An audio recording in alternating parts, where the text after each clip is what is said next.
Funsie. Yo, welcome back to Funsie, guys. It's me, Jay Millie, here with Ben Kinney. Yes, And we sir. also have a special guest here with us this week. The Hold man, on. the I'm legend. I'm Sajko. Oh, yes, sorry. That's That- that's That's that's Sajko. awesome. And we have That's someone else coming hilarious. later. uh, the Trash Panda himself, Mr. Jesse. Say hello, Jesse. How are we? Hey. Yeah. So for those listening, I would assume that you know who Jesse is, but Jesse, give us the 10,000-foot view of who you are, what you do, what Trash Panda is about. Yeah. My name is Jesse and I started a company called Trash Panda out of my garage back in 2020 where I was like basically I'd been playing disc golf for 12 years and the whole time I was like we're using plastic frisbees. Where's where's the recycled plastic? Like it just made sense to me. And it made sense because I didn't know anything about plastic. So I was quite naive and I thought, I'll make a disc out of recycled plastic in my garage. How hard could it be? And it turns out it's pretty complex, but I was able to build a DIY injection machine in the garage. If you've seen, some people have seen it on YouTube where it operates on my body weight. And I prototyped and built the company out of there, telling the story of what we were doing and everything. And fast forward to today, we have a full scale industrial manufacturing setup in Denver, Colorado.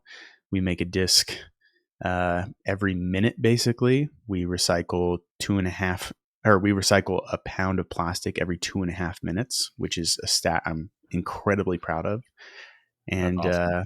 yeah, we continue to make a splash for sustainability in disc golf, which is what I'm here for. I think disc golf has the potential to be a leader in sustainability globally. So that's what we're going for.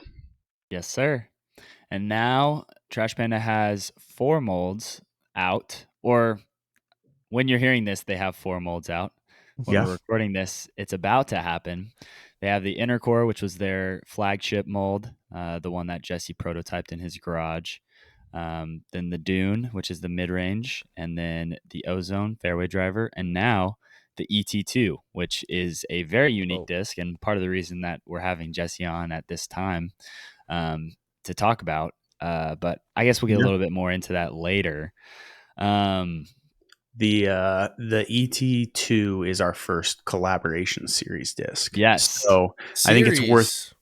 worth noting that you've got our flagship lineup of the 3 discs that we have, but then collaboration discs as well, because it's unique to see 2 manufacturers in disc golf who make discs themselves, who actually are producing discs to collaborate together. And that's what we've done with Gateway out of 100% recycled plastic. And I'm incredibly proud of it because it epitomizes growing the sport sustainably. So it's all about teamwork. And that disc is, yes, it's funky and it's fun and it's different, but it's also proof of concept for me in that we can work together to make this happen. So Dude, I totally agree. Yeah, I Ben. I have What I were have you a gonna say? question off that. Because you said series. Is there is there a particular requirement, uh, sustainability wise or recyclability wise? Like, would is if a company, let's say, just say Star Plastic and Echo Stars is reground, is that something you would kind of collab with, or are you trying to find more outsource plastics that aren't in disc golf? Does that make any sense to you? It makes sense to me. Yeah. I would say that um, we decided to attempt to raise the bar in disc golf to 100% recycled. So when Dave approached me with the opportunity to work on this disc, I was like, can you make it out of 100% recycled? And we had different conversations, and there were, elements of, oh, we can add this color to make it a little better. And it was like, nope, 100% recycled. That's what we're doing. Got it. And so, like Echo Star, for example, you mentioned that. So I'll just tap into that. Echo Star has been labeled as by Innova as up to 50% recycled. So it's not 100. if they would entertain that and want to work on something together, we'd totally be willing to work on something like that. But for me, the bar is a little bit higher as far as what we can achieve with sustainability in disc golf. So let's say if Echo Stars is 100% old star plastic, is that something you're saying, or would Yeah. be solid? Okay. Yeah, for Yeah. sure. And they can totally do that. Like, Yeah. it's very, very possible. It's just it's harder as far as processing and running a Mm-hmm. machine is concerned. But yeah, absolutely. I Cool. said series intentionally because I think this is the first. I don't think it's the last. Yes. Yeah, That's I exciting. think we get more into that later because I'm really interested to hear the overall takeaway, and I'm also very interested to see the response to it from the general public. But I had a question that I came up when you were talking. So I think most people probably know who you are, but sustainability is Trash Panda. Trash Panda is going for sustainability in the sport of disc golf.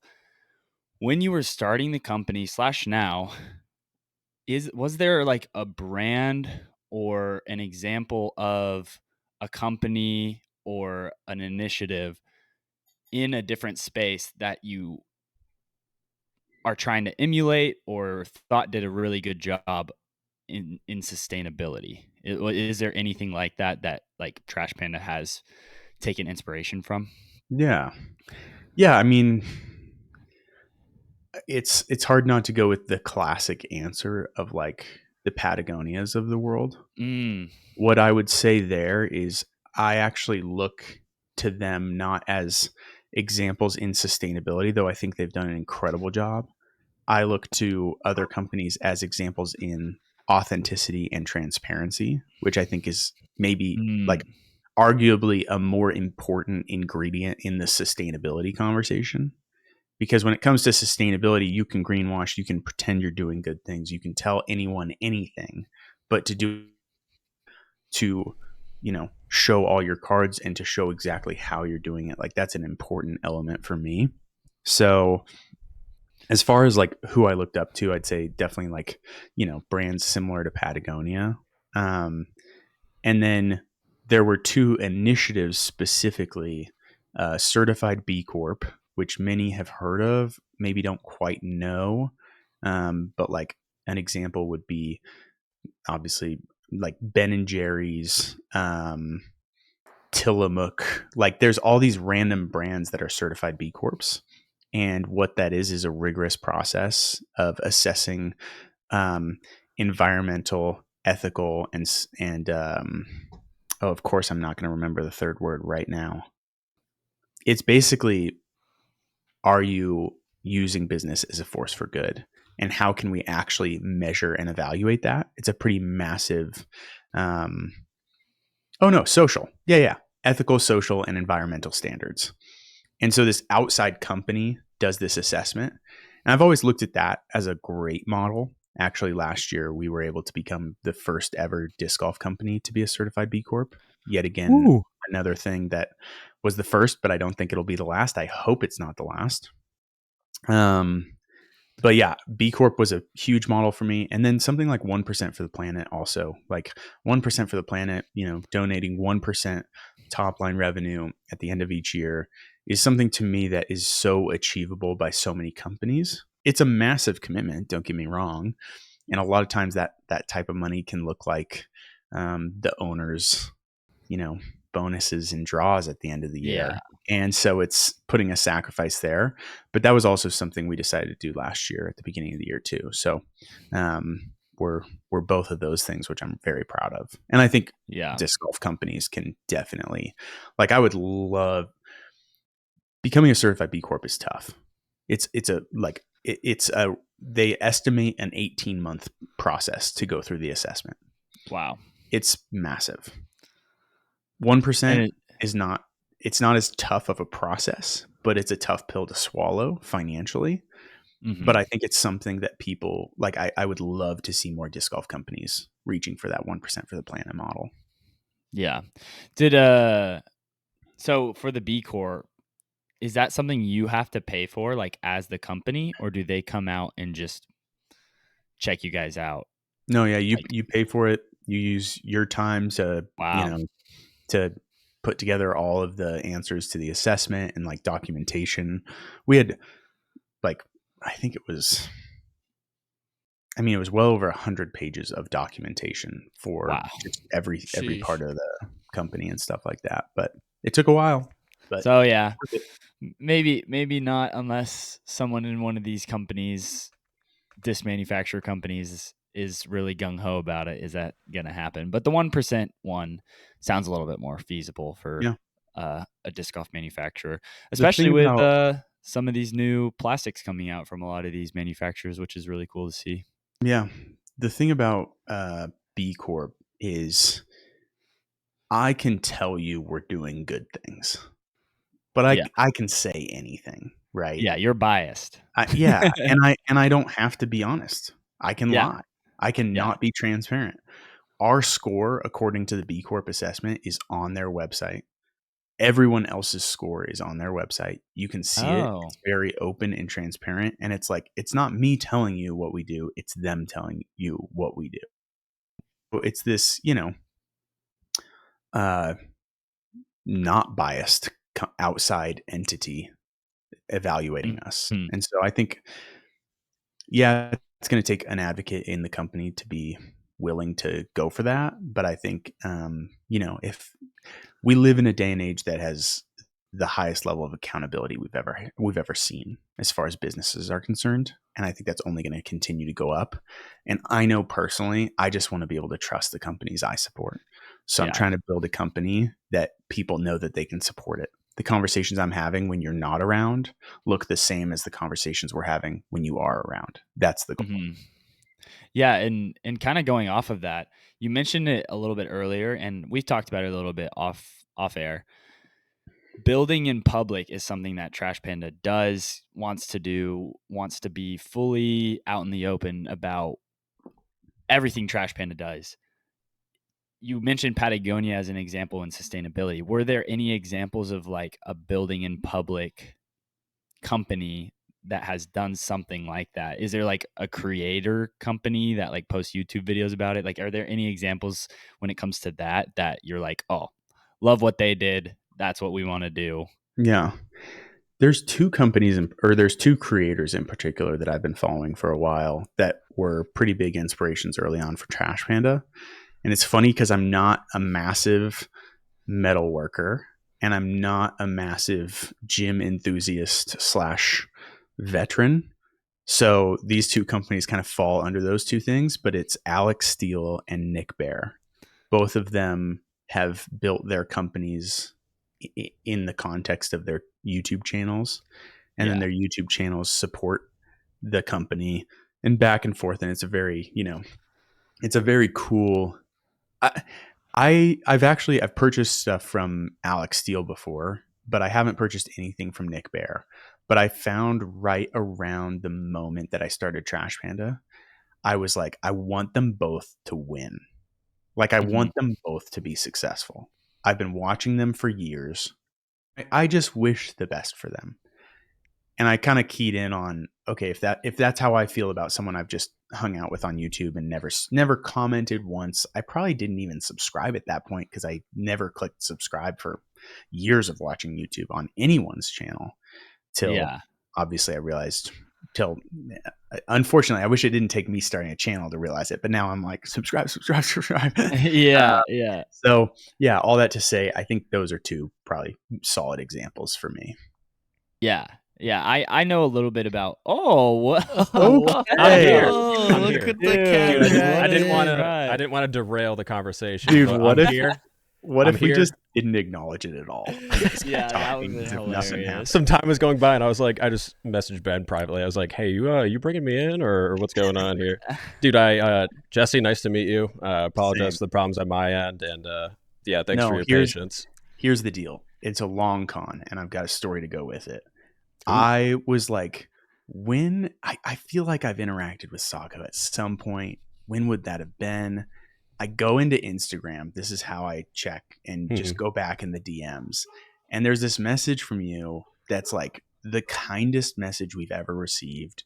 That said, Really? like, dude, I love the Dune. If you have any seconds or anything laying around, I'd love to check it out. I'd love to make some content with it, whatever. And I'm so embarrassed. No response. Just zero response from us whatsoever. And then, but I was like, when you weren't here at the beginning of the pod, I was like, this is just, he's getting back at me, and I support it all the way. Yeah, I'm still mad about it, but we'll get past it. We'll get past it.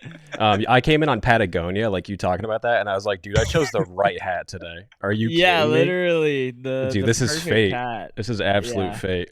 Crazy.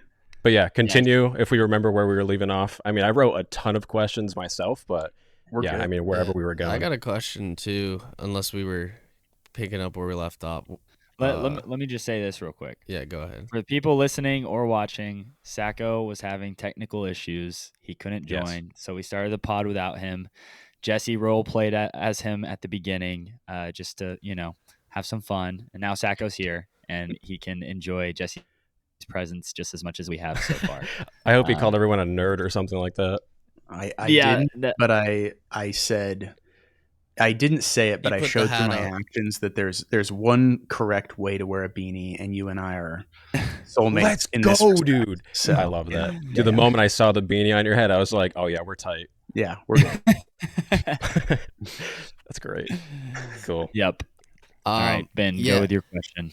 I got a question. So you said you've been in disc golf 12 years prior to Trash Panda. Was there any business ideas that you had in those 12 years? Any thoughts, or you were just playing, having fun, and then Trash Panda was the one that like struck lightning? Yeah, funny enough, no. A lot of people who like love being a founder and an entrepreneur, which I would consider myself one of those people. A lot of people have a story of like, starting a popsicle stand at 1 year old and then being an entrepreneur since then. And like, I just don't have that. I didn't really see it early on for me, but I grew up with a dad who is a storyteller and a maker. And I was just like, yep, that's what I want to do. Like the dad who like something breaks and it's like, yeah, we can fix it. We can do it. I can do it myself. And so I had this like, maybe for better or worse, I can do it myself mentality with a lot of different things.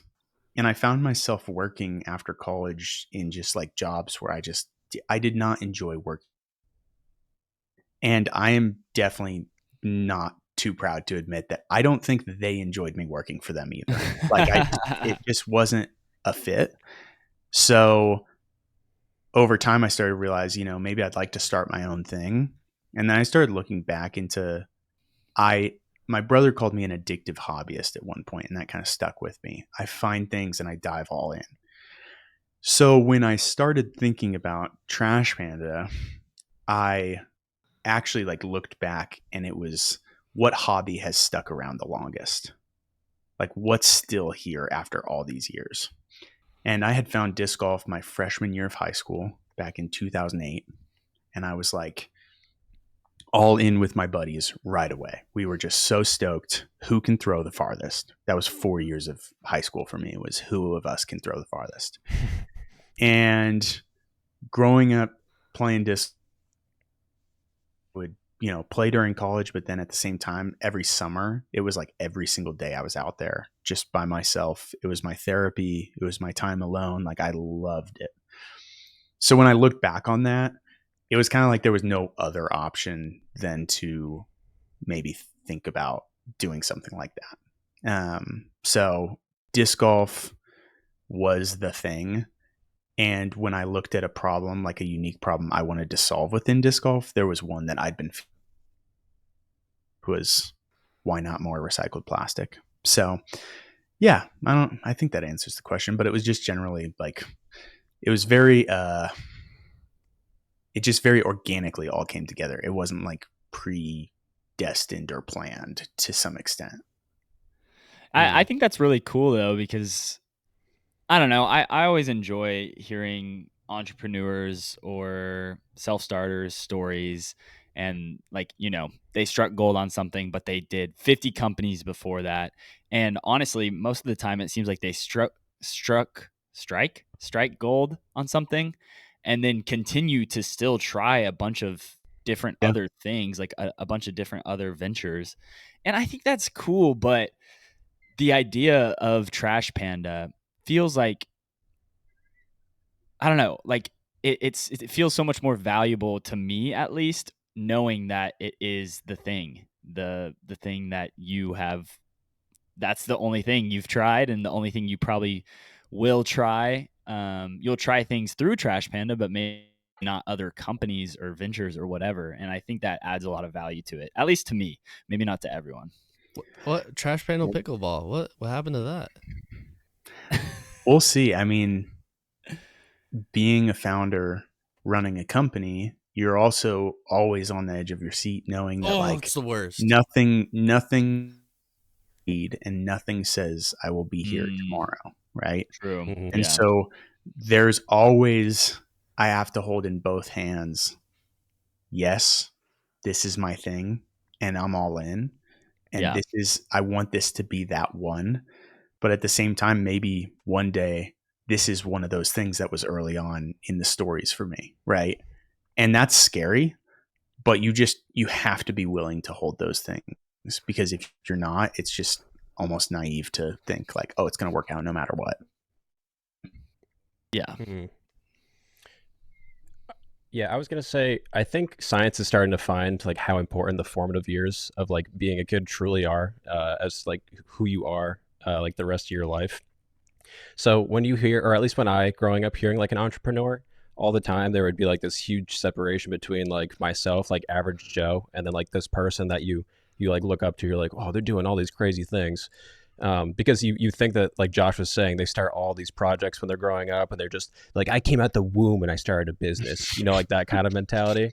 But then it is nice to hear, just no real plan, but it kind of almost naturally happened. And hopefully like other people out there that are like, I don't even know what to do with life, they can hear something like that and be like, you know what, maybe I'll start like the next thing or whatever. Yeah. There's no correct path for people. Like everyone's going to have their own that. I wouldn't consider myself the type of person who believes that everyone should be an entrepreneur, or everyone should be a founder either. Like I've seen, sometimes you're scrolling on shorts and there's this guy who's like, everyone should be an entrepreneur. And I'm like, I don't necessarily agree with that. Like, I think there's something deep seated in me that is in a position where I'm thriving, but this is not necessarily the same position that other people would thrive in. So, but it is freeing to remember, like, everyone has their own version of the story. Like everyone's going to have their own journey, and you just got to do you. Oh, dude, completely.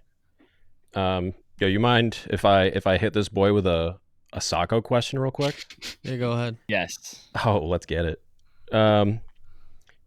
Honestly, I think I want to start with this one because we've asked a lot of our guests that come on this one, and it really makes for enjoyable answers. So what is the weirdest experience you've had on the disc golf course, or like the strangest interaction you've had on the disc golf course? Oh, okay. See, I do this thing where I will like listen to people's podcasts or watch their videos where they ask questions and then not think about my version to the answer of that. So I literally just heard you ask someone that question and I didn't even think about my version. It's a tough ask, not gonna lie. It is, but there are always some crazy stories that come out of it that make me laugh. There's I don't know. But I'll talk while you think, Jesse. Right. When I came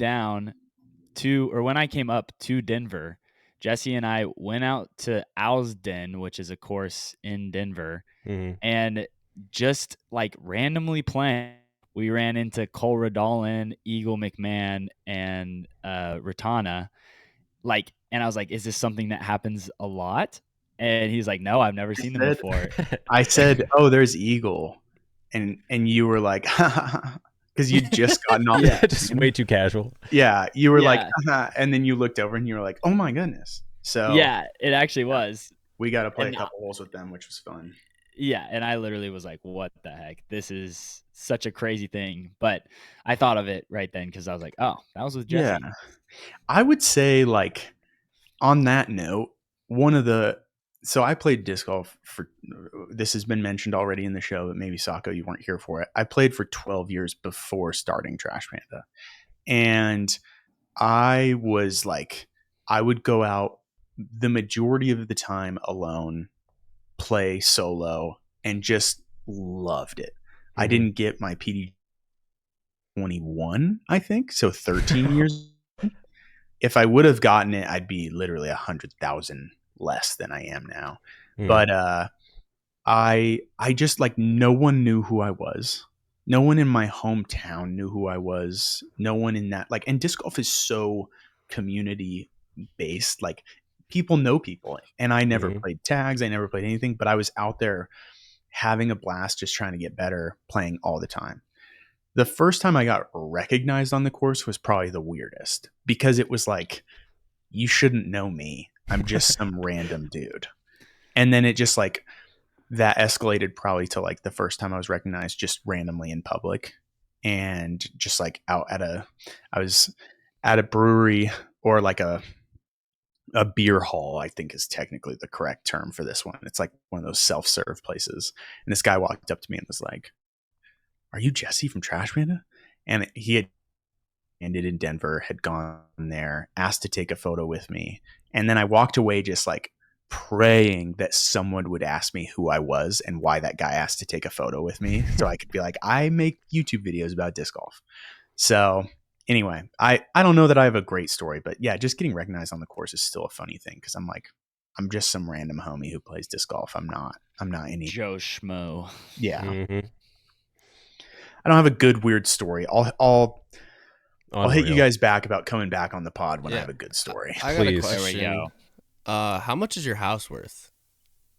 Oh, dude, I thought about making a joke about this, but then I was like, nah, let me just avoid that all. I genuinely almost included that in my intro when John asked about me. My house is worth, if you were wondering, because I know you were, Ben. Yeah. Yes. Unreal. Anyways, real questions. We go back. Okay. Yeah, I've got one. I think I have to read it directly from notes. Otherwise, like, it's so long, I'll be like, at some point, and then forget the rest of it.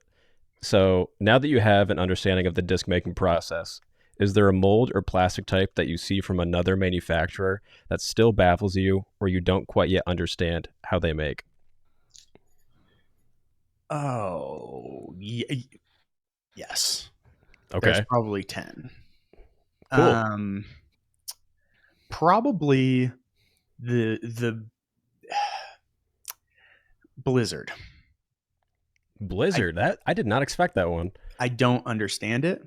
I just was asked this in our Discord. We have a Patreon, and there's a Discord chat, or whatever you call that. Anyway, server. So I was just asked about that, and I actually, like, I have my guesses to certain manufacturers for different things, different technologies in disc golf. But that one, I'm like, my best guess is that there are certain things you can equip a machine with to run a gas in with the material. And I believe that might be how it's being done, but I actually have no idea. So Blizzard is the lightweight Bubble one rims. specifically with bubbles all through. Yeah. So do you think there's to a be world? clear, there's lightweight plastics that Yes. you don't need to add the bubbles and stuff like that. But then the bubbles, I'm like, Next level. Is this what Eagle's new like Fission Dimension was made out of? Does it have bubbles as well? Yeah, they put bubbles, I think, into the flight plate so that there's more weight in the rim itself. Yeah. Oh, interesting. I didn't realize that. That's really cool. Mm. This is like a follow-up question. When it comes to like that, or like any other manufacturing things that you're unsure of how other disc manufacturers do. Do you think there's a world where maybe Innova just accidentally put bubbles in the rim one time and we're like, let's just ship it? They played it off. Blizzard it is. I think there are accidents that we see on the market. Yes. I don't think Blizzard is one of them. You don't think Blizzard? No. Would you be willing to speculate accidents you do think are on the market? Halo? No, I don't think Halo is. Okay. So like Halo's insane. I don't understand Halo. That's would have been my answer to if you asked me that question. Halo, how there's like two plastics and they're whirl. So you just did it with your hands. I believe there's a dual injection unit. So you think of an injection machine with a full barrel. Just think about there being two barrels. But it's so perfect. I don't understand. Are they like spinning the mold so like the color goes out to the side? Like, I don't know. So one is injecting and then the others, and then that's shutting off and the other's injecting. That's my hypothesis as to how that's working. And then the beauty of what it looks like is more so in plastic and how it flows. And it just is going to flow symmetrically like that and look gorgeous. So since it gets injected in the middle, right? Yeah, I don't quote me on all of that, but I believe it's a dual injection unit, and that's how that's being done. What's crazy in disc golf is like there's so many things that are technology that people are like, this is mind blowing, this is earth shattering, whatever. All of these technologies have been done outside of disc golf. This is injection molding, and there are injection molding companies doing all kinds of innovative and different things. So it's just taking, it's almost like stealing like an artist to your industry. And I say stealing like an artist in the best way possible. I'm not trying to say it's a bad thing. I think it's a great thing to look outside of disc golf and at technologies that exist and to ask the question, how could that be brought in? I think overmolding would be a great example of that. Because, at a certain time, Frisbees were just one size wall thickness the whole way through. And then all of a sudden the beveled edge started getting wider and wider and wider. And the question of like, well, what would it look like to redistribute extra weight on the outside? What would it look like to even potentially inject from the outside? And all of that, when you then look into injection molding outside of disc golf, there's these things called overmolding, and there's these different things you can do, these different technologies. I think that application is great. So hopefully we continue to see that. So why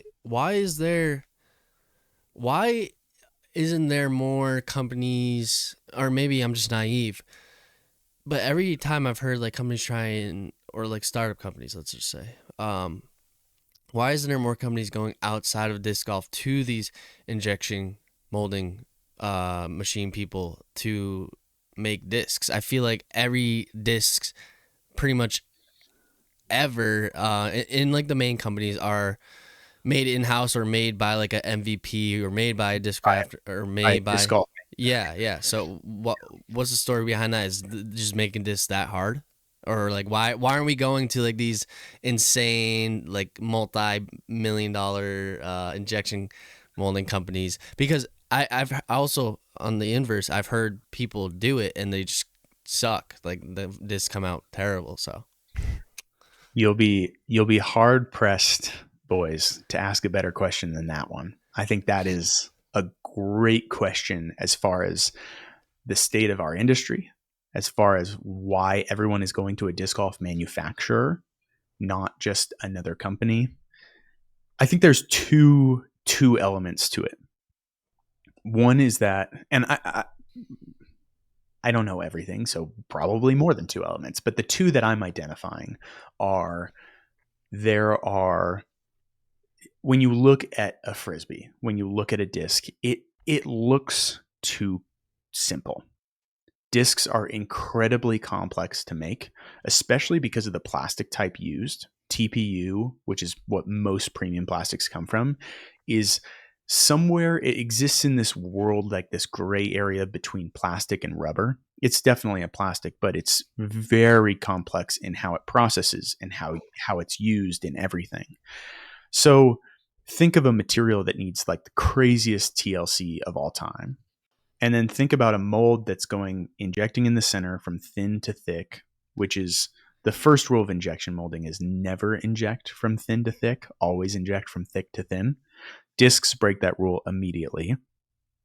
So when you look at the mold, when you look at the material, it's just insanely complex. But that's not to say it can't be done by manufacturers outside of disc golf, because injection molders are doing incredibly complex things. The secondary problem is that disc golfers are insanely picky. And I think that's a good thing. It's pushed our sport to innovation and advancements that like no one would really think about. When you're not a disc golfer and you see a disc that has dome versus no dome, who cares?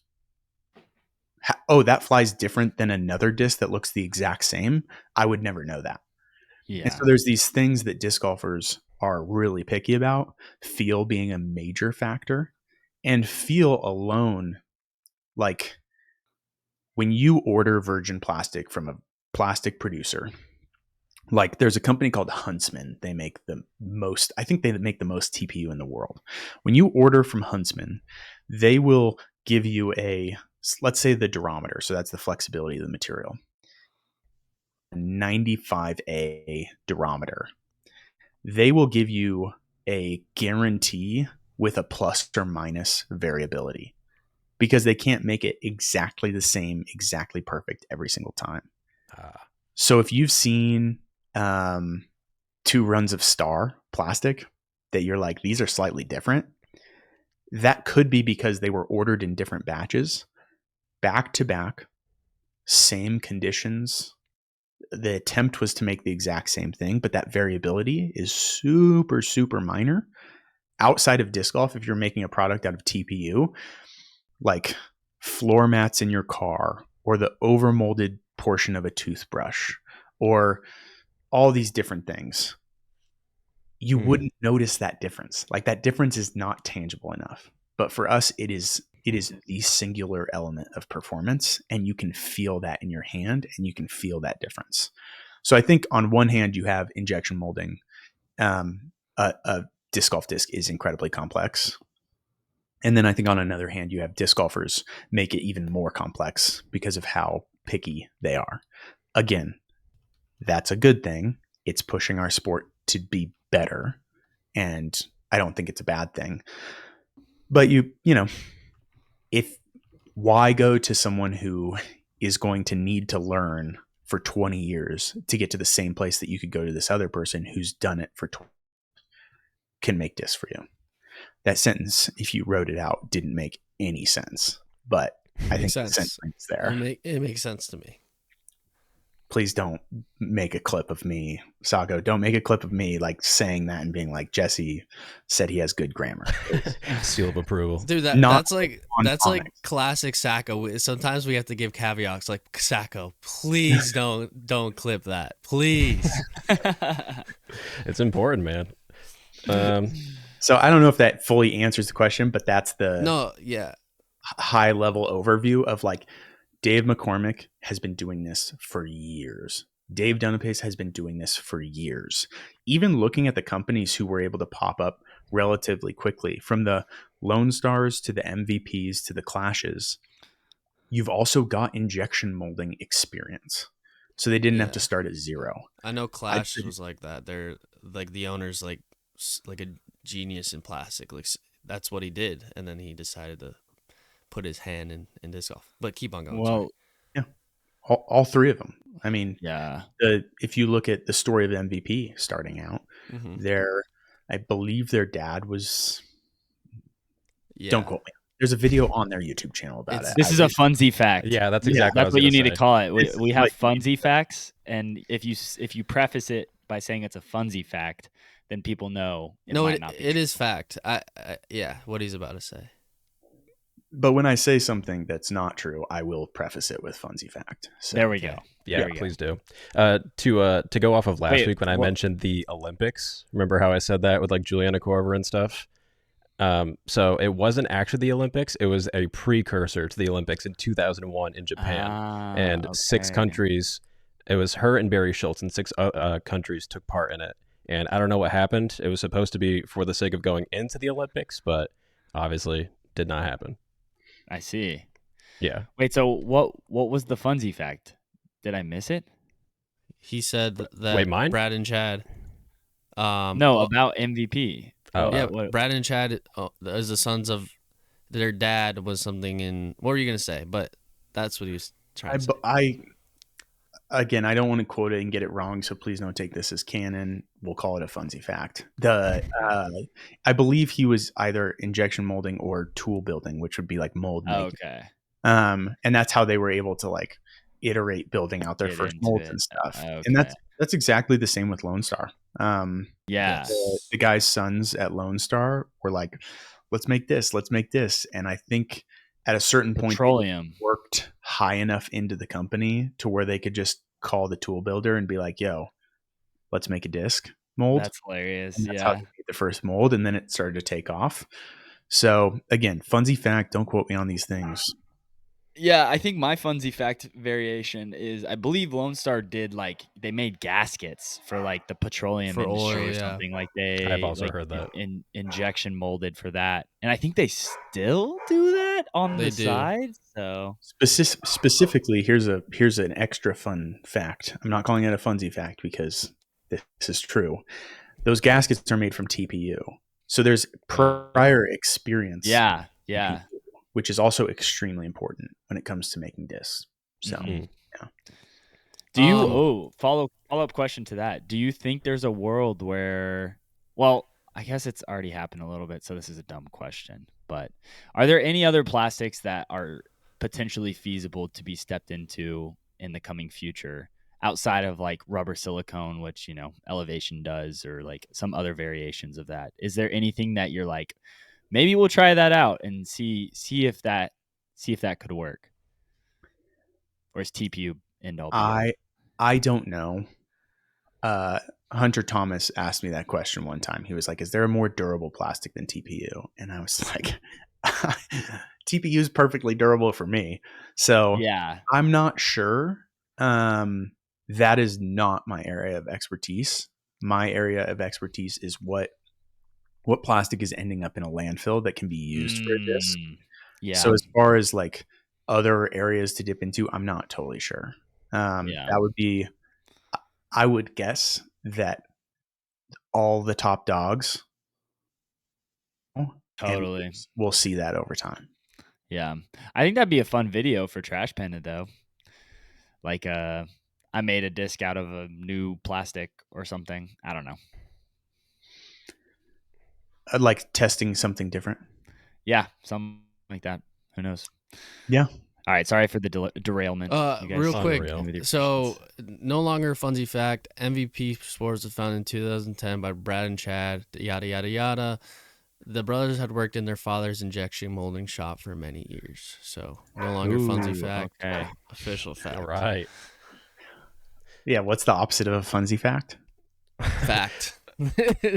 Truth. Yeah. Truthful fact. 100% fact. Boring, basic, real fact. Lame. Oh, that's fun. Do we talk about the extraterrestrial too? Yes, let's get into the ET2.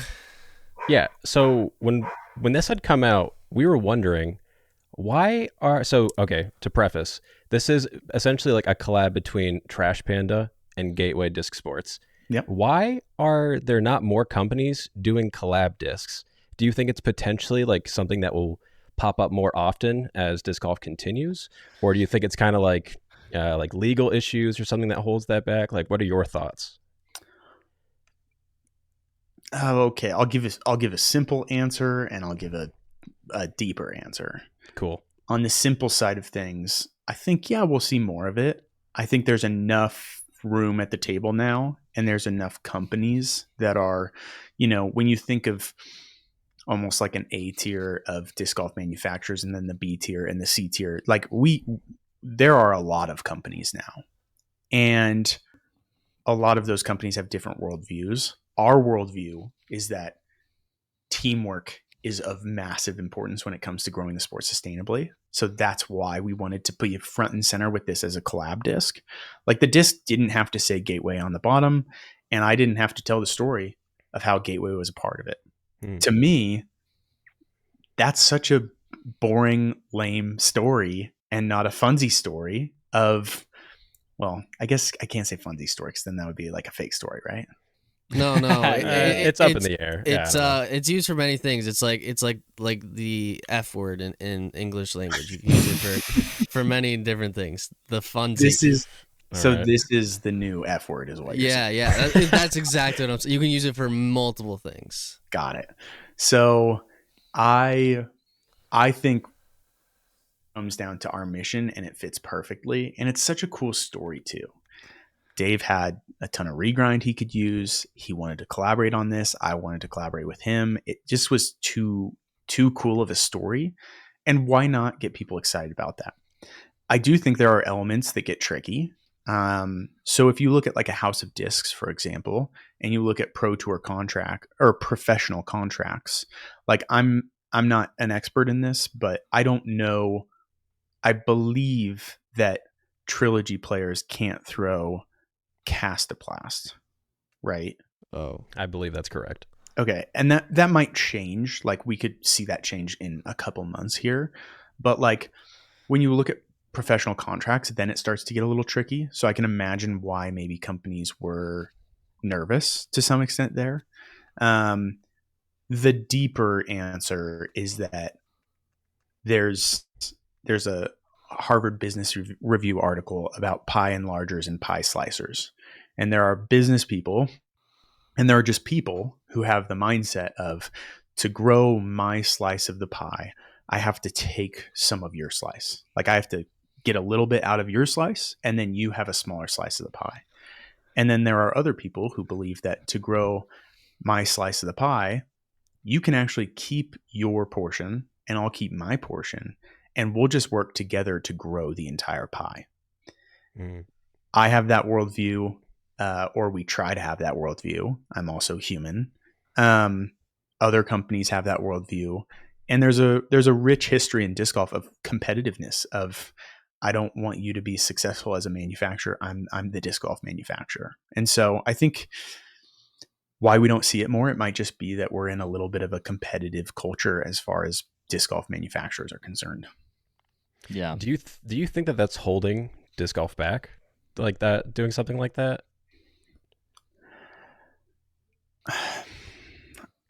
I don't know if I'm in the position to answer that question, because the answer I have doesn't as much affect me. Okay. Where,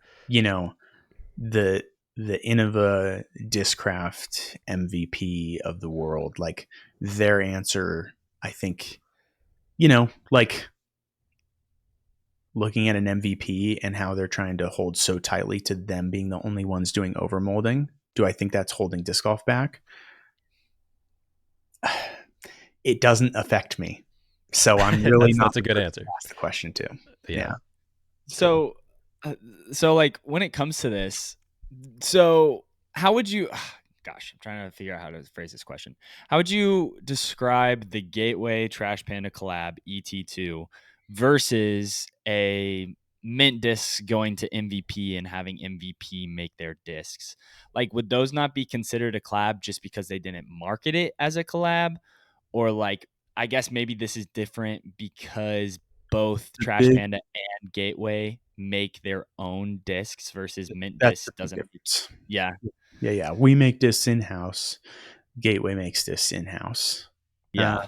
All of the other companies that Gateway is making discs for, they're not making discs in-house. Yeah. And it's like, even when you look back on the history of like a Lat and Dynamic or a Lat and West Side, like, it was always one of them making the discs. And I think I really don't want to say this is the first, because I can't imagine it's the first time something like this has happened. There had to be a time where people were making discs in-house and they collaborated. But I think that's the big difference, is that we said, hey, let's do this thing together. And let's tell that story as together, because I don't know. I think it makes it cooler.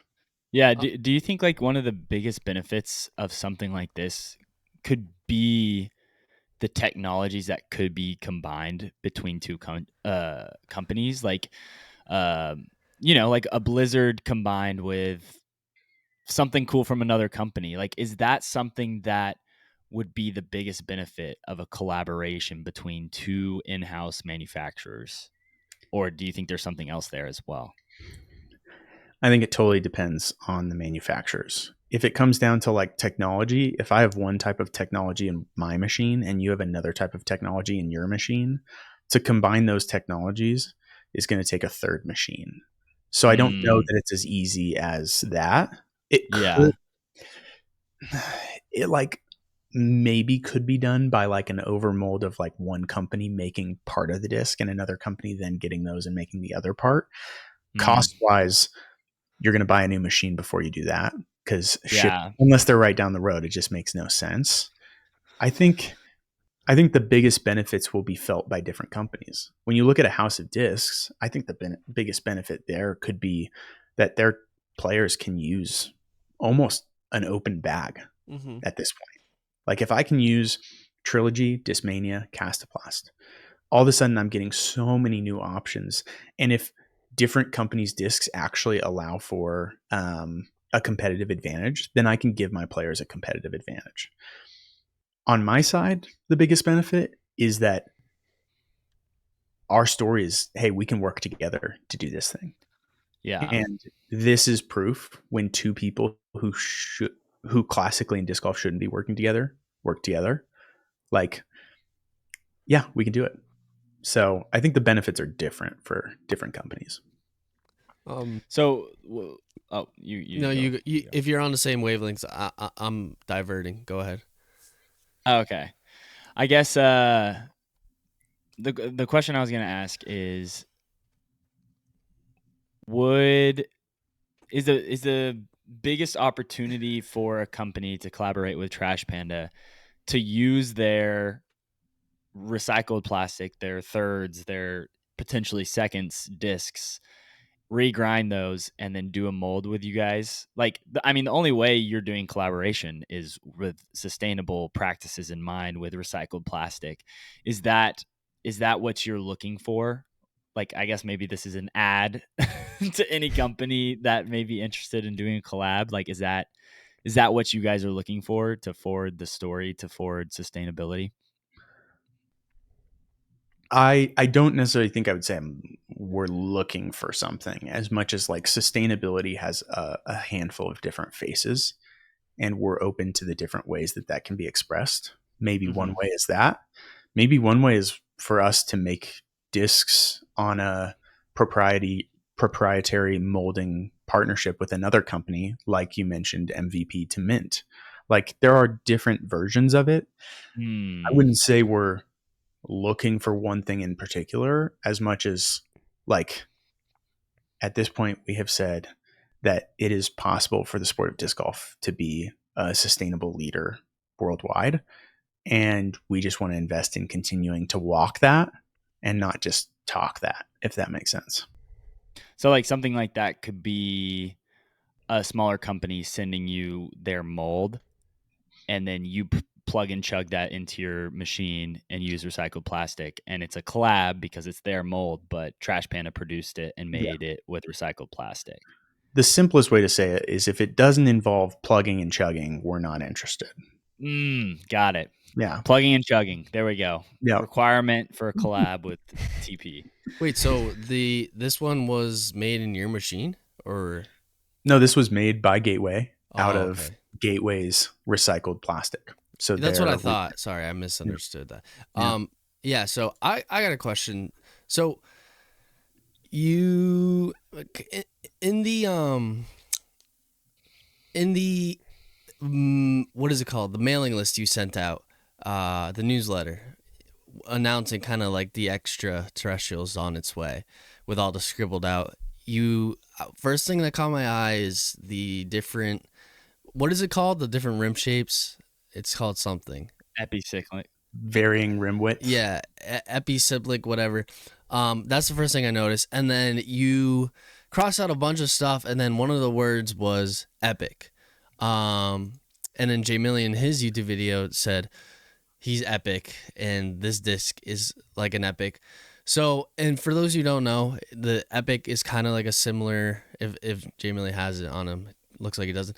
It's kind of similar thing, different varying rim widths, but it flies very like flip it's crazy. You throw it on tomahawk and it goes for days. It's super unique. And so that's what I thought you were bringing back the epic when I first saw that. And your extraterrestrial, it flies like a normal disc. It doesn't fly like an epic at all. So here's the question that I'm going with. What is why the different varying rim widths if it wasn't intended to fly like epic? Was this an accident or was this intentional? And is there a feature that we're overlooking as to why you chose it? Or finally, is it just to have a different mold out there, something unique? Yeah, well, so I wasn't the one who prototyped this disc through to fruition. That was Dave. So it's Dave. And Okay. Dave had his reasons for. I'm gonna apologize on the front end for this answer, but I'm gonna stand by it all the way. Dave had his reasons. I have my reasons, and I want everyone else to experience their reasons. So I'm gonna choose to redact my answer there as opposed to saying what I think the benefits are. Do I think there are benefits of it? Yes. I completely agree that in a spectrum between what you would call like a normal driver with a standard rim and an epic, this is between the two, but much closer to the normal driver side. What are those benefits? What do I like about it?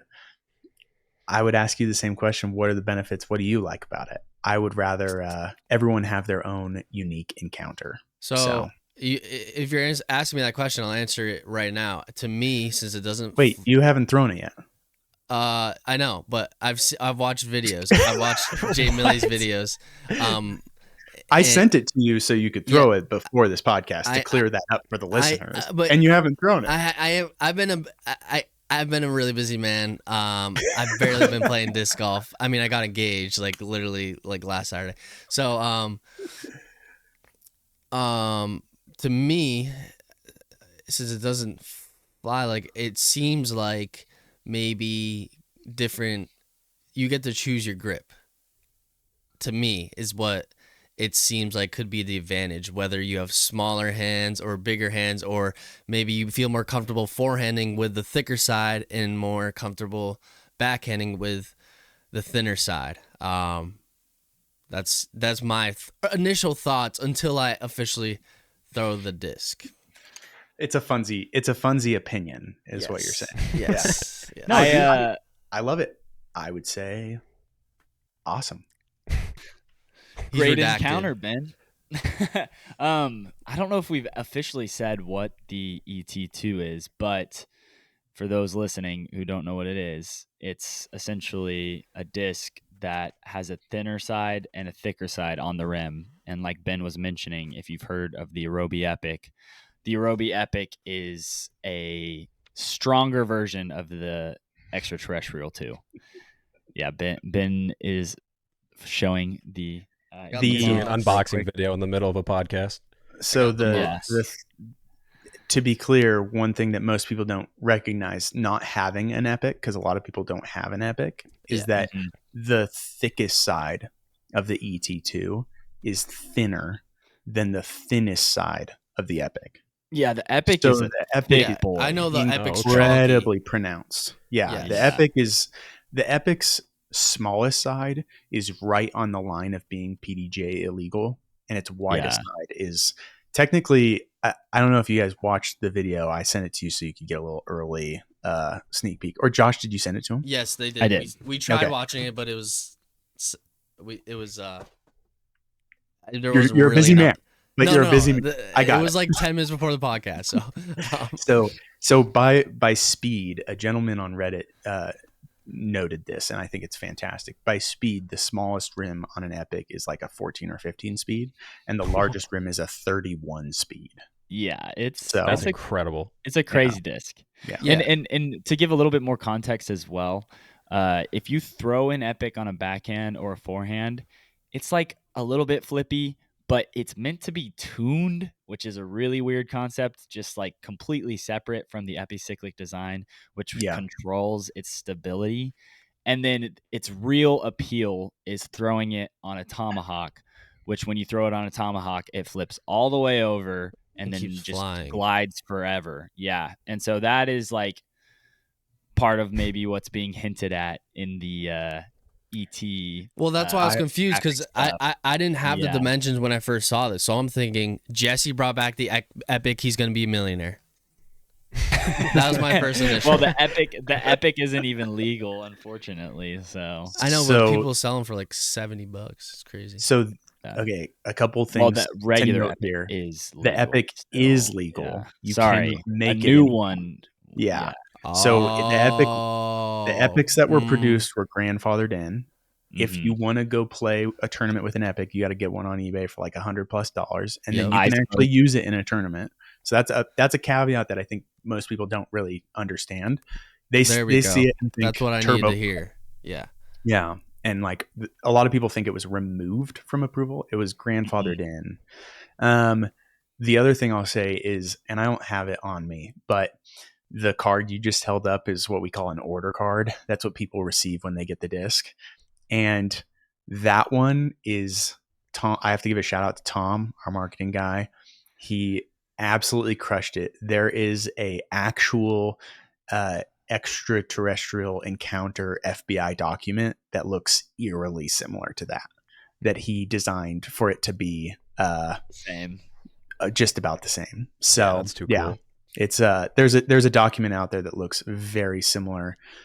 Even it obviously doesn't have the diagram of the wing shape, but it has the diagram of the flight path for how the UFO. Oh, that's pretty cool. Yeah, I'd love to see that at some point. That would be a fun.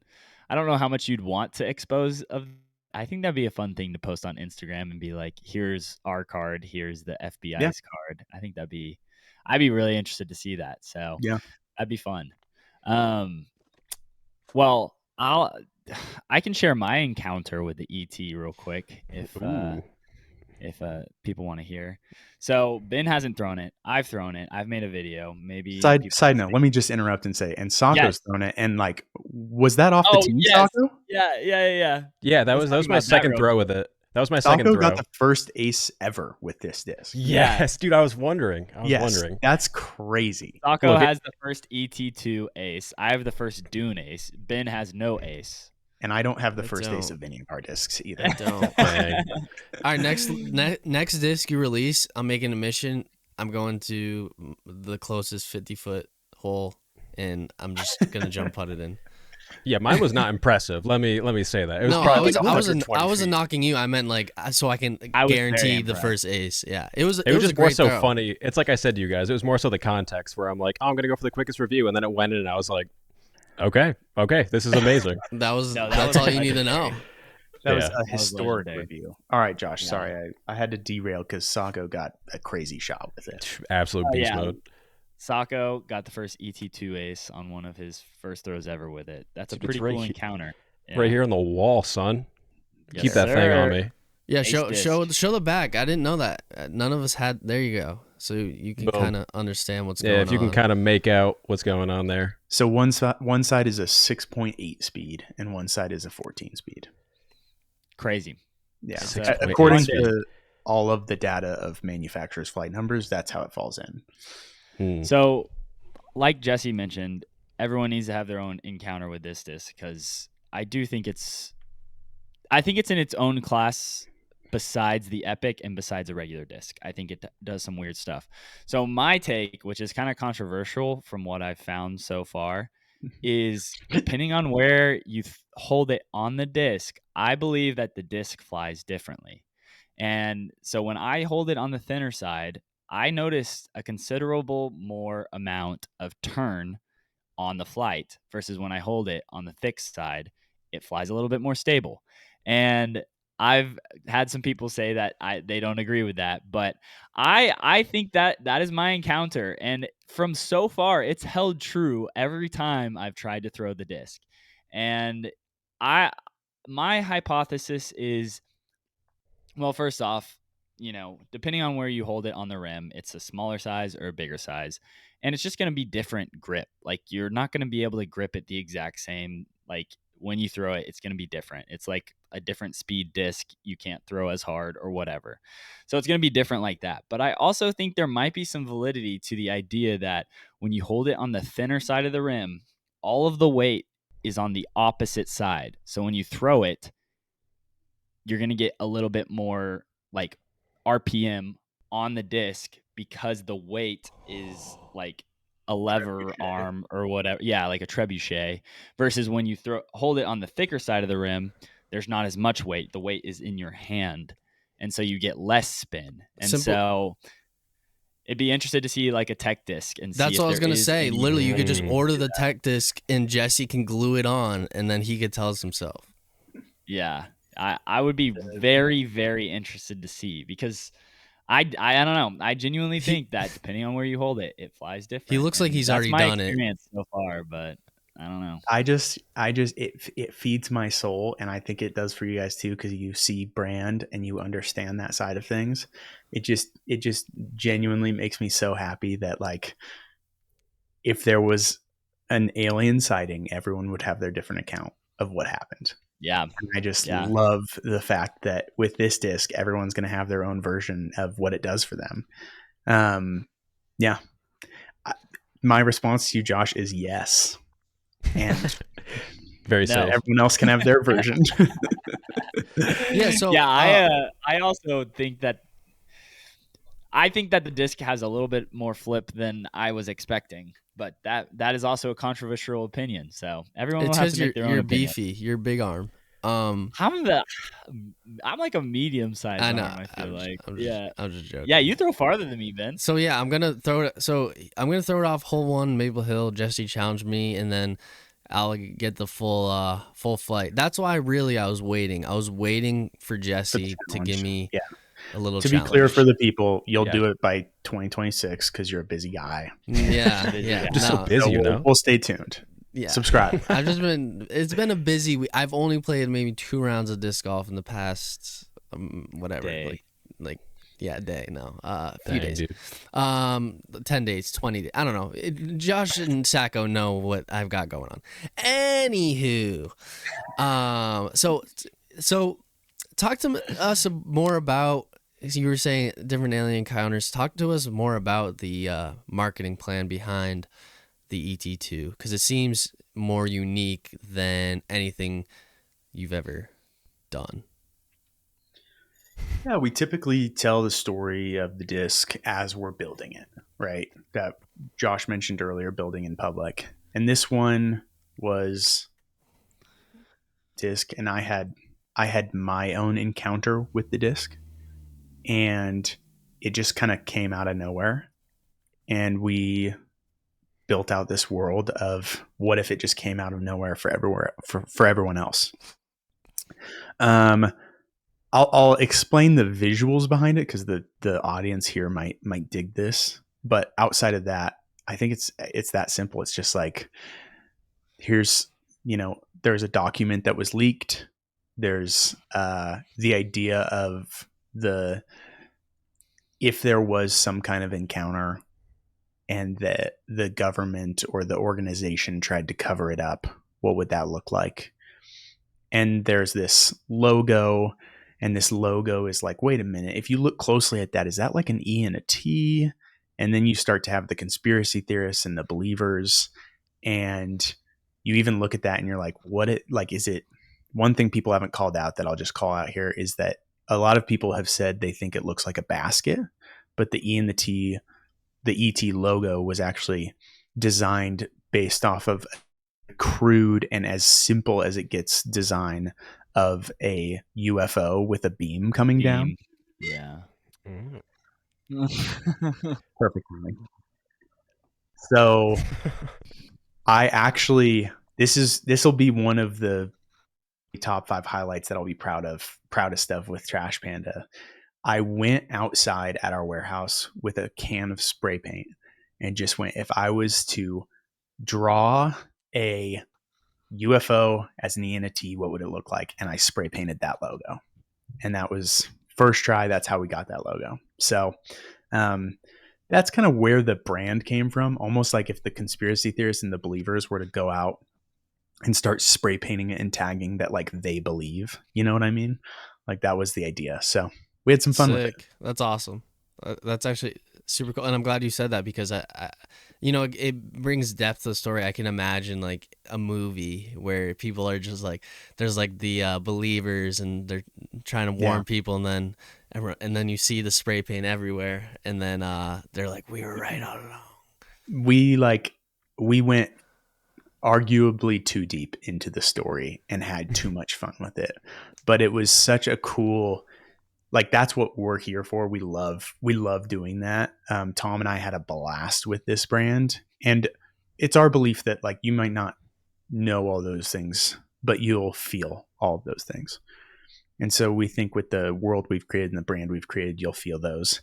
And if you're a believer and you get one of the discs, which release in a couple hours here, but yesterday for people who are watching or listening to this, they will all come with a temporary tattoo so you can brand yourself as a believer too. So wait, dude. So, okay. So if people watch my video, which hopefully you did, go watch it right now if you haven't. But in my video, I kind of like lean into this idea that Jesse's talking about where the ET is a mysterious, extraterrestrial, essentially, like UFO encounter, all of those things, and some weird stuff happened in my video throughout.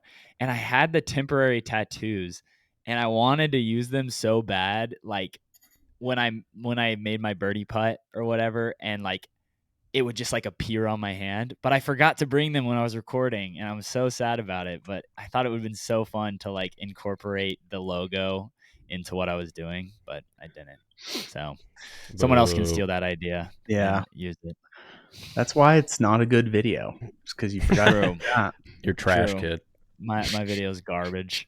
Can we wait until Ben throws Maple Hill? To be clear, I'm very I think it's a great video. Just to clarify that on the front end. I appreciate it. To go off of that, can we kind of talk about the importance of aesthetic when starting a brand? Because you were just saying how much fun you were having with like launching the ET2, because it kind of feels like some brands, there is like a disconnect between their audience and like what they put out to try to connect with them. But it feels very intentional from you guys. But I mean, maybe is it like pretty natural or what are your thoughts on that? Oh,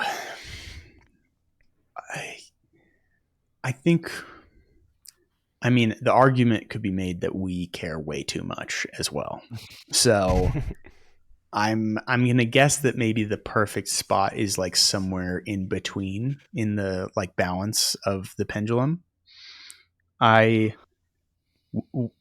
We ultimately have to show up every day and do what we're doing. And the longevity for that is that we're having a good time, that we're enjoying ourselves, that we're like excited about it. And obviously like the purpose behind the company is the ultimate reason we get up every single day. But the branding is too much fun. So I think I would argue, if I had to guess, that we probably spend too much time in the branding, but at the same time it builds it. I don't know. We have fun with it. It's worth it to us, and it's cool to build we view every single disc as its own world. So we build a world around each disc, and that should be evidenced if you go to our website and you click on each header for each different tab as far as discs are concerned. If you're rolling through our website, it should all feel the same. But the second you click on each tab, it should feel like you entered a new world. We've tried to do that with every disc. I think we've accomplished it. and we've had a lot of fun doing it, and we'll continue to do it because I'm not trying to make 100 different molds. We're going to be very happy with 10 to 12 staple molds that we have in our lineup, and each of them having their own world and telling their own story. So I don't think that answers the question because I don't remember exactly what the question was, but we I was just going to say, it was kind of just like talking about the importance of aesthetic when starting a brand. But yeah, I that's what I appreciate about you guys is that you're it feels to me like everything is very intentional, very well thought out, and not just kind of like, you just put a new disc out and then just see how it does, that kind of deal. Yeah.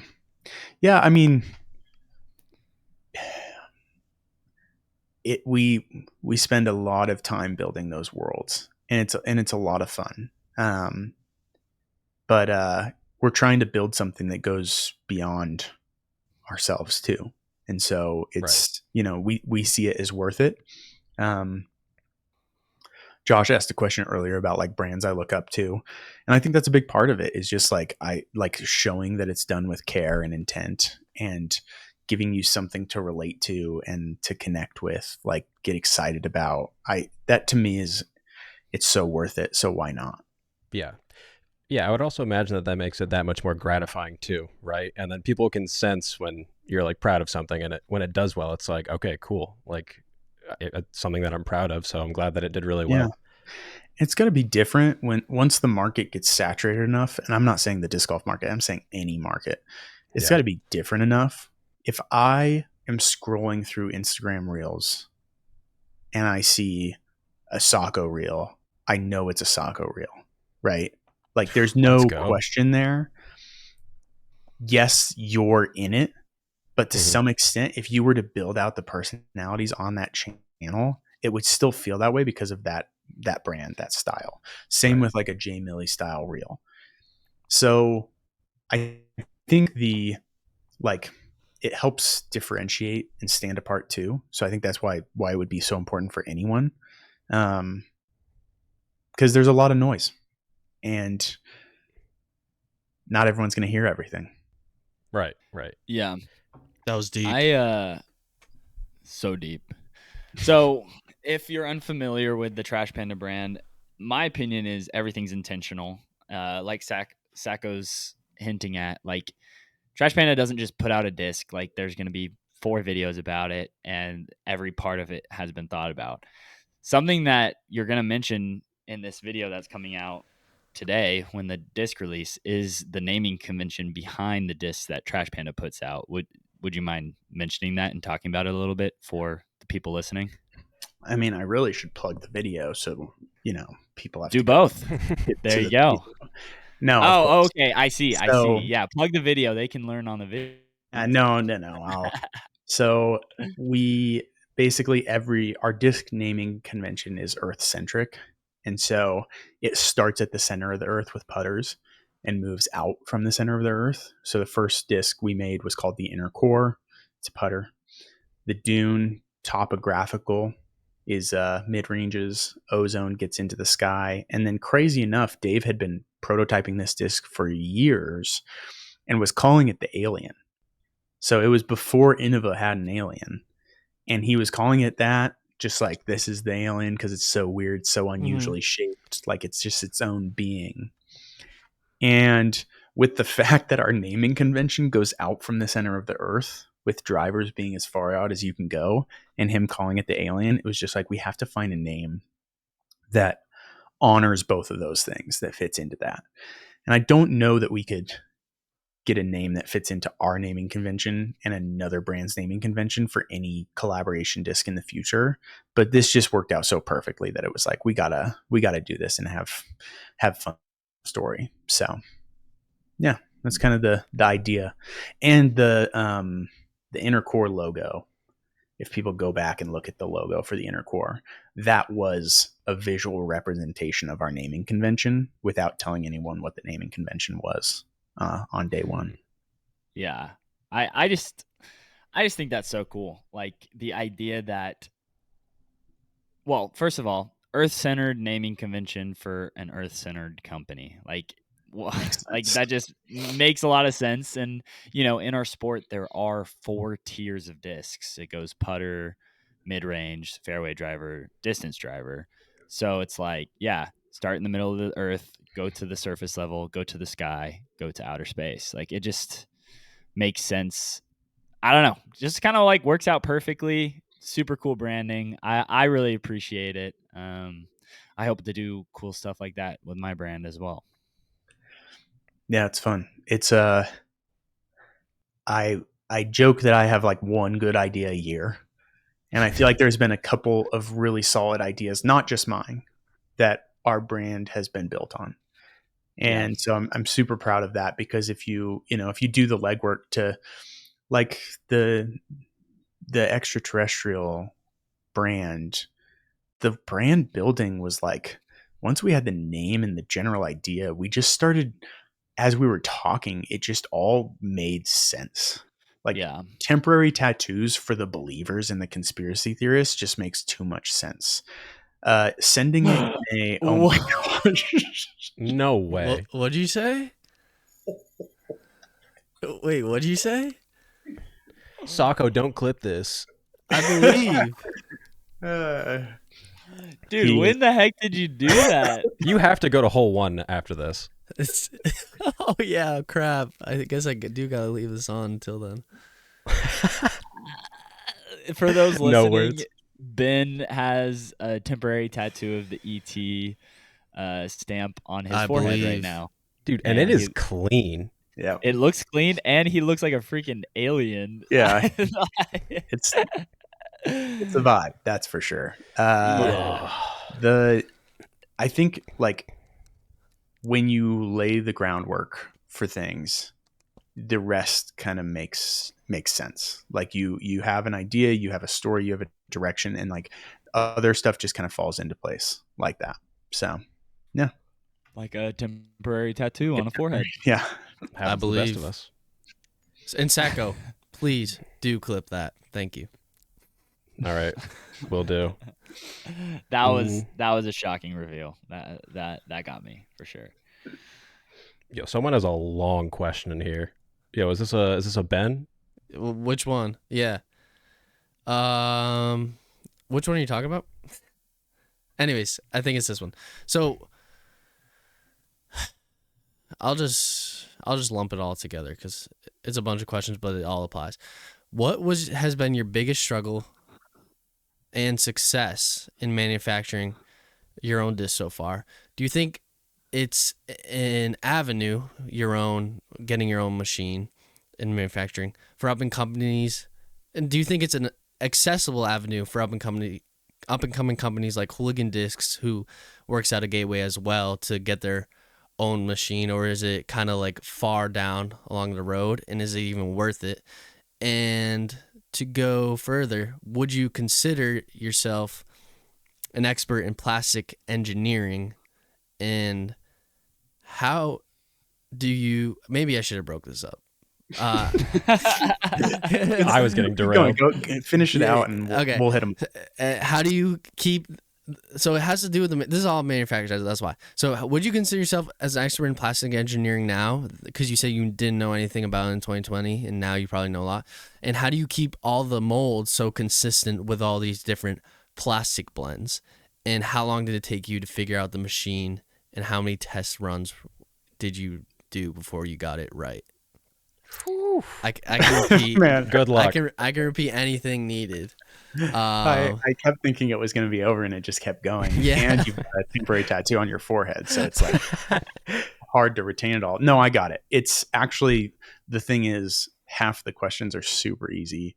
No, I am not an expert. If anything, I just know how much I don't know better than when I started.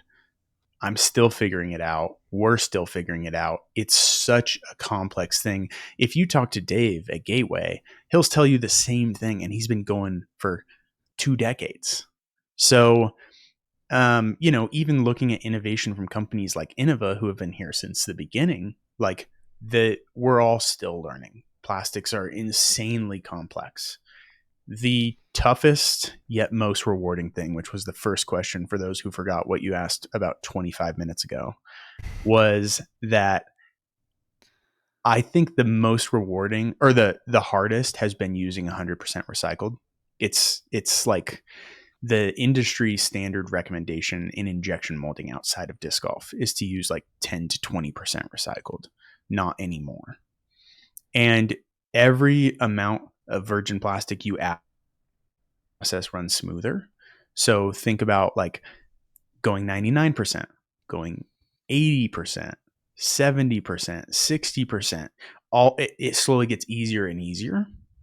So 100% has been insanely hard. And to be honest, I just didn't know that early on. I was so naive. I had no idea how hard it would be. But I had this, like, I call it a dangerous combination of naivete and passion. And with the passion, I was so determined that it was like no one could tell me it was impossible, because I did it with my hands in a garage. And now we're going to do it at scale. And then we're going to continue to, because we stand at a machine every single day. Like, one of our guys, Kyle, is right now standing at a machine, and he is making sure it runs smoothly and holding its hand through the process, because injection molding is all about isolating every single variable and creating extreme consistency, as consistent as humanly possible. The second you feed in recycled plastic, you're throwing that out the window. The second you feed in 100% recycled plastic, you can kiss consistency goodbye. You might see on a video of ours that like the disc sticks on one side or the other side, or it just falls out of the machine. It does all three of those things all the time, because recycled plastic is so inconsistent that all of a sudden on one side it's sticking, on another side it's sticking, now it's falling out. Great. You just have to be there, and it's so hard to automate. And people are trying to automate it. So that was a long-winded way of saying that's the hardest thing.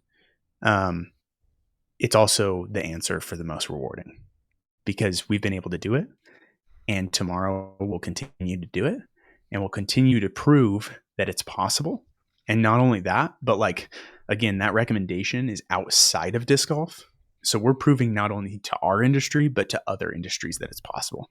Because if we can make a disc that needs to hit a tree at 80 miles per hour and walk away out of TPU, which is one of the most complex plastics out there, out of 100% recycled, then if you're making a bucket and you tell me you can't make it out of recycled plastic, I'm going to say, no. Like, we're just proving that it is possible. So yeah, I'm very, very, very proud of that. Yeah. So I'm kind of, patented derailing a little bit, because you were talking about how you had like this dream of startups, and then all of a sudden, boom, you're doing it now. And that's only a few words. That doesn't really accurately describe what it takes to go from a thought to doing what you're doing now.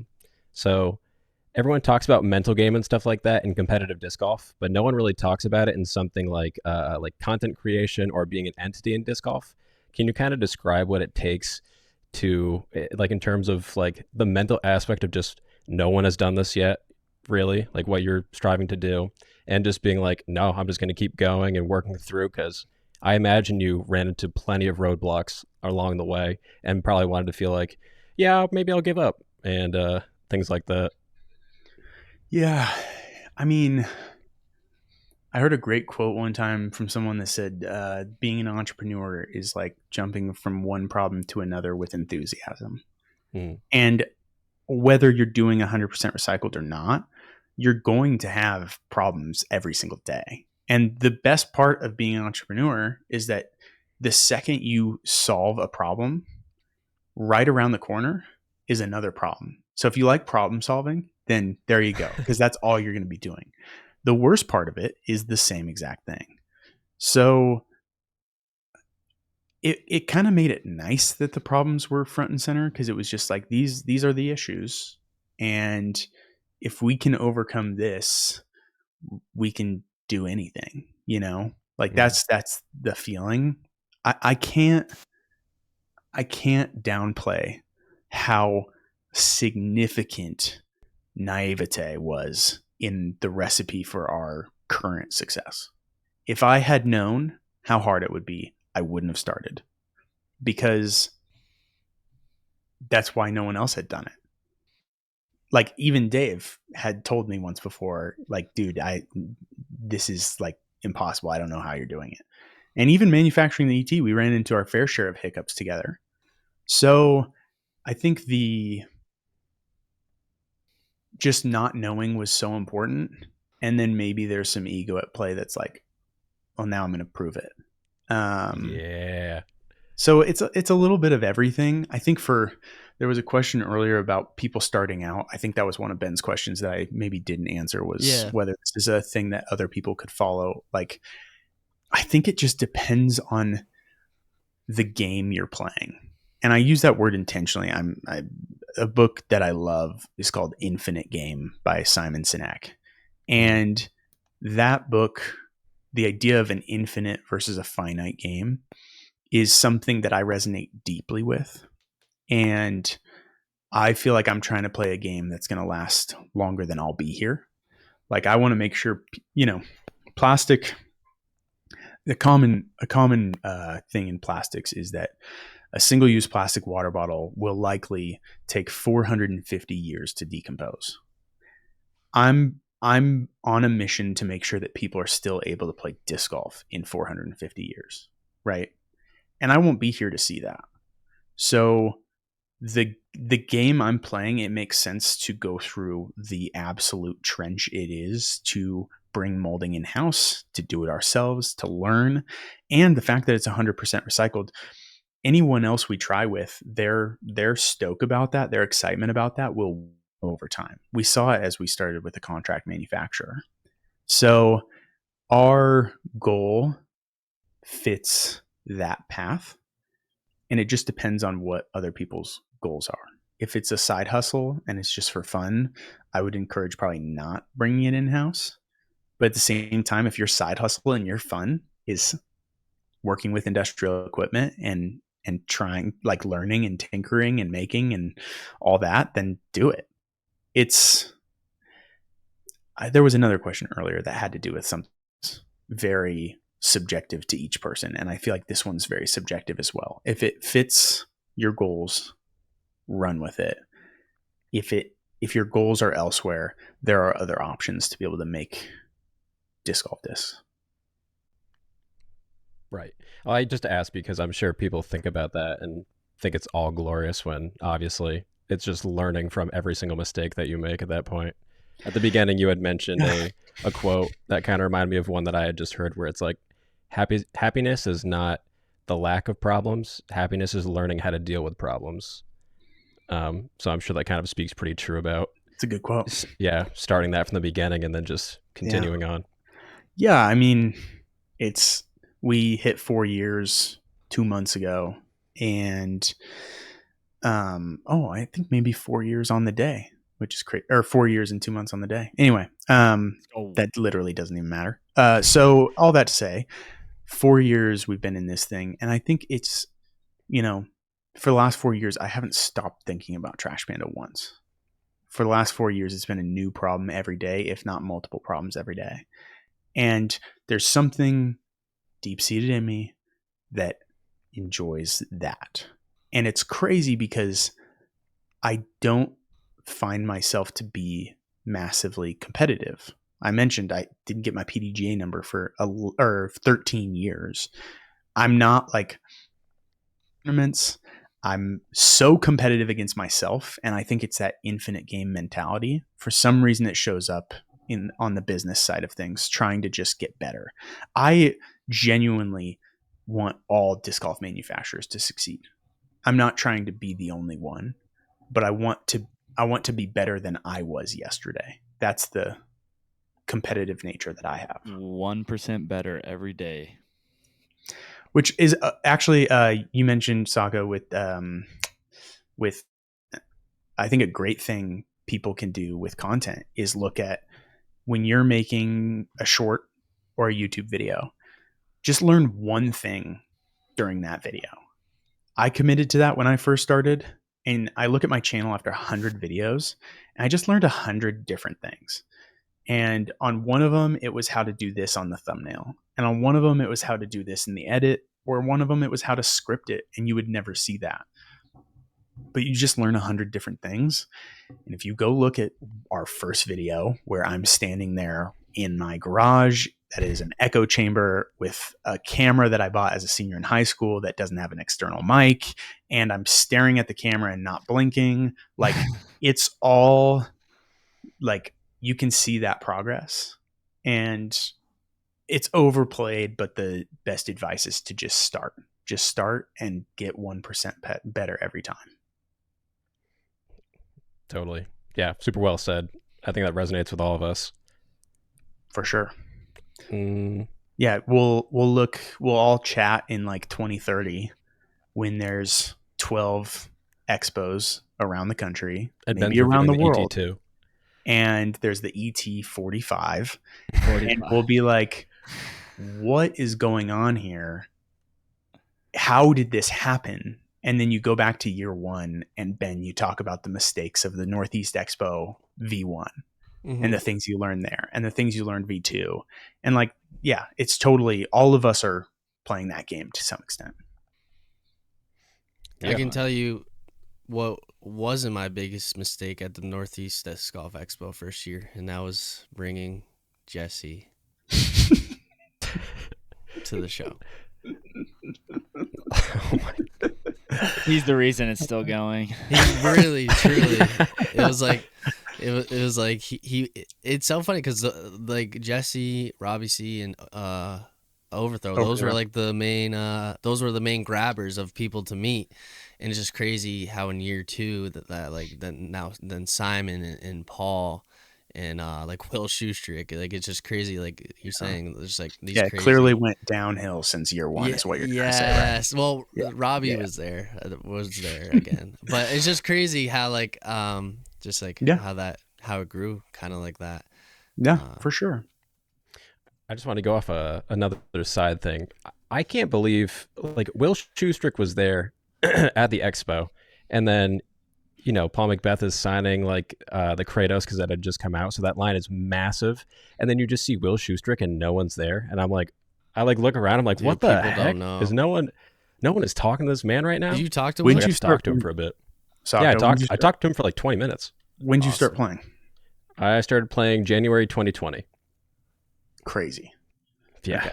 Okay. Yeah, you've probably just dove deeper than a lot of people have into the sport, because there's a lot of people just like don't really know from pre-COVID, and a lot of people started playing around then. Will Shoestrick being a great example of like family became first priority for him right when the sport was blowing up. And so he just wasn't as visible on the scene at the moment that everyone else was paying close attention. But I agree. It's crazy to think of, 12 years of playing the sport before that, and to think that he's sitting there and not many people are talking to him. I feel like it's the same thing with like Nate Doss too. Like I'm a 2020 disc golf baby as well, and I know Shoestrick, I know Doss just from diving deep and watching old coverage and reading stuff about it. But like, I don't know their greatness. I mean, even like Simon, the first 2 years I really started watching pro coverage, Simon like wasn't playing well. And I remember people being like, Simon's the best. Simon's so good. And I'd watch his videos and be like, yeah, he's impressive, but he wasn't winning. And I was like, is he even that good? And then he came out and won like 4 or 5 times that 1 year. And I'm like, okay, 4. Simon's goated. I'm not a disbeliever anymore. It's the recency bias. But talking about brand too. I mean, true. Simon is not who Simon is because he wins tournaments. True. Right. Definitely. And his brand goes much deeper than that. And so in the context of him not winning, when you first started to realize who he was, he still was someone that people were so stoked about because his brand goes deeper. So definitely. Yeah. Definitely. And then he won too. Speaking of brand, actually, this is a random question that I kind of, when I talk to people about like business and stuff like that, like you're often an example I bring up because you are, I feel like have more of the approach that, or not the approach, but to me it feels like like Jesse is Trash Panda and Trash Panda is Jesse. And I know like that might not be exactly, but I feel like for a disc golf manufacturer, you make it more personable, if that makes sense. Like there's a face behind Trash Panda. I don't think there's a face behind Innova. I don't think there's a face behind Discraft on the ownership like side. Obviously, maybe you can argue Paul McBeth, but I wouldn't even argue he's like the face of Discraft. You're the face and the owner of Trash Panda. Is that something you've been cognizant of and trying to just kind of stay as in touch with kind of the fans because it's your brand and it's kind of synonymous with you and Trash, or is it just I don't know, the opposite of what it would be? But Yeah. A fact, not a Funsie fact. Yeah. I mean, just being a marketer, like a key person of influence is so crucial to a brand. And those key people of influence can be in different facets, right? It could be the ownership of Discraft. It could also be Paul McBeth. It could be Paige Pierce. So as far as like our approach early on, it was just like, I'm going to bring people along for the story. And there is a Jesse is Trash Panda element, but I don't want that to be it.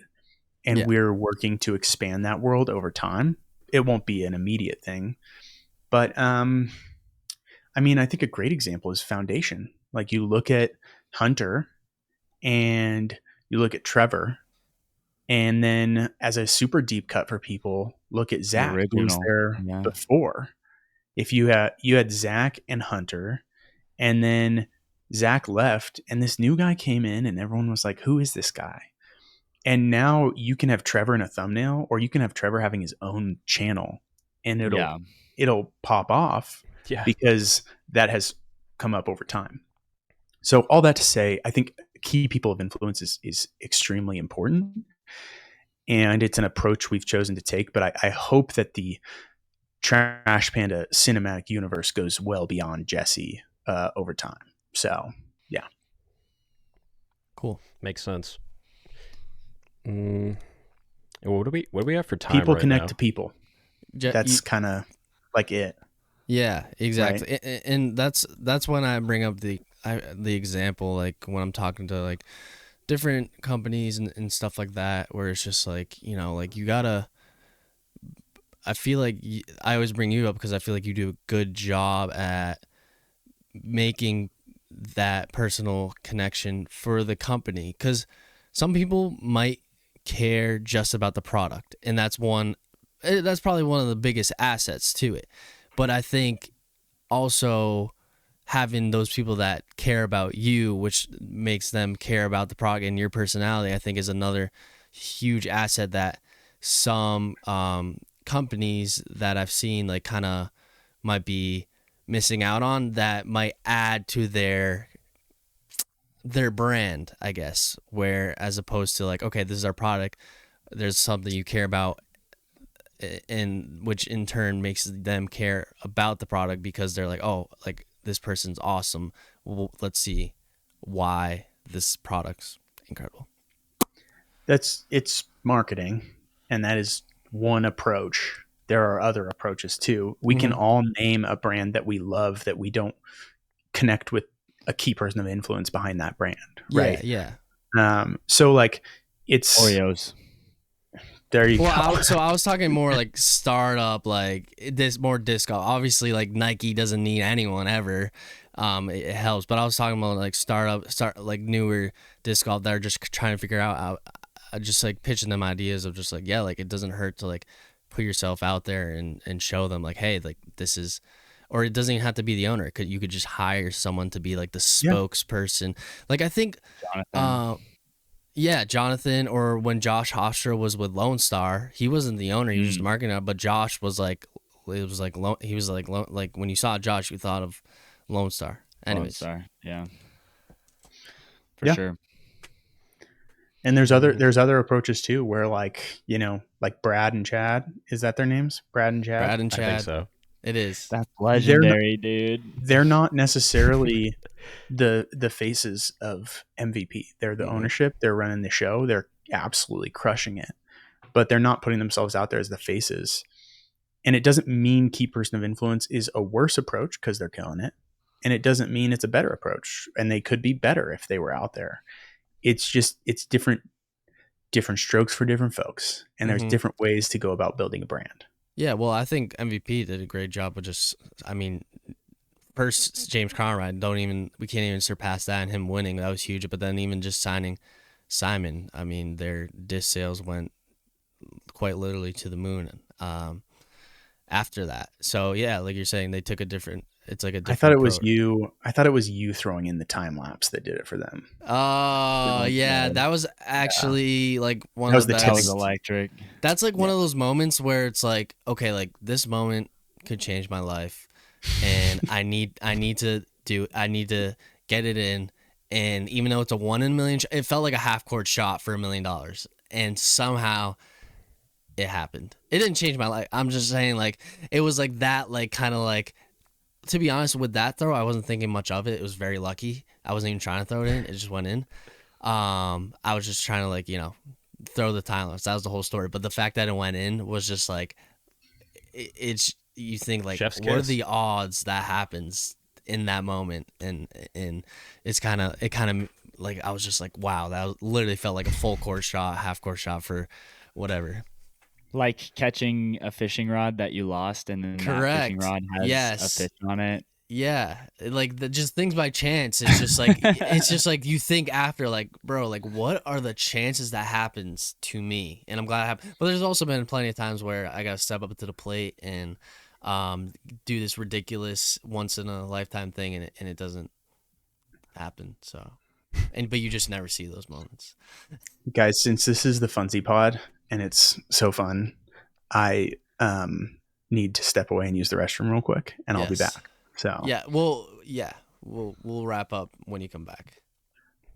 do you want to just Or let's do that. we could All right. we could wrap up now, but do we have any further questions? I feel like we covered everything solid without. Yeah, pretty much. I mean, there's like a few other points, but I had one. I was asking what the time was because I had one that He maybe has is like like a 20 decent more one to close out minutes. with.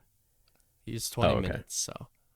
Yeah, Cool. you asked that, then we can close it out. And yes, well, briefly, since if people are excited, I'll talk about Ledgestone. Gannon wins, and on the FPO side, why am I blanking? Holland won? Hanley. Holland Hanley wins, and I don't know. I think the Pro Tour might be outgrowing like Eureka. It seemed like just a lot of hyzers. I think Ledgestone is made by Northwood Black, not so much Lake Eureka, and it wasn't as entertaining. So I don't know I hope Northwood Black gets back into the picture, because 4 rounds of Lake Eureka was just kind of like same thing over. Lame. Oh, yeah. Anyways. Yeah. And like, hey, they both won by a lot. Yeah, they crushed. And that's the thing. There was like score separation, but it was just like you had to, I don't know what I'm trying to say, but you had to be on. Yep. I'm back. Welcome back, sir. Sajko has. I'm Go totally ahead, okay Jesse. if you edit that out. I apologize. I was just sitting here and I'm like so distracted by how bad I have to get to the bathroom that I want to be present with you guys. And I didn't want to You rush are it. all good. If you want me to edit it Unreal, out, I dude. will. If you don't want it to, then it's in. Cool. Good It's your stuff. show. All right. Final question to kind of wrap up here. So throughout this episode, you've kind of talked about where Trash Panda is at. What would you like Trash Panda to become kind of moving forward? Some companies feel like they sort of cater to pros. Some really care about growing the sport. Some care about, this, that, and the other thing. So yeah, what is your view? Yeah. There's a lot of different facets with that. A lot of questions we're asking. For example, today, like coming on the show, launching a disc at noon, touring new warehouses this afternoon because we need to move later this year. Like so much is happening right now. Looking down the barrel of a move, it's like, what are our needs today and what are our needs tomorrow, right? At the end of the day, we have to make a decision for who we are today and who we'll be in 3, 4, 5 years. And I think there's a lot of different elements there, like the goals I have as far as the discs are concerned, the goals I have as far as content and what kind of name Trash Panda is to people. The goals I have as far as the team is concerned. This is something that doesn't get talked about enough. And I will co-op and ask myself a question that, Sajko, you sometimes ask people, which is, what's a question I wish I got asked more about? The team at Trash Panda is a blast. The people I get to work with, we are bringing on another guy. It'll be 5 full time. I am having the time of my life working with these people. I genuinely, what I get to do every day, I'm so proud of it. I love running my own company. I love getting to do the things I do, but getting to work with these people is the highlight. So when I think about that, like one of my main things is that, because the better we can be here, the bigger ripple we can have outside of ourselves. As far as where we go, sustainability, conservation, eco-friendly, environmental, whatever word you want to use. There are stories people have been told. A lot of people are used to the street corner preacher about different things in their life and get on their heels when they hear that subject or something like that. I just want to continue to tell a new story about the possibility of what kind of impact we can have. I think we've told that story. We've proved that there's a market for sustainable discs, which is why we're seeing more companies come out with their sustainable lines. I am immensely proud of that. And I bag some of those discs because I'm so proud of it. I want to just continue to tell that story. I want to continue to tell the story of like, hey, what we do matters. And whether we realize it or not, companies to individuals, we can all make a difference. Beautiful. Y'all heard it here first. Sick. Yeah. Well, Any other questions? ET releases today at 12 in a few hours. And yesterday for the people who are listening to the show, yes. depending on when it up. Yeah, and for sure. Yeah. It's encounter it for yourself.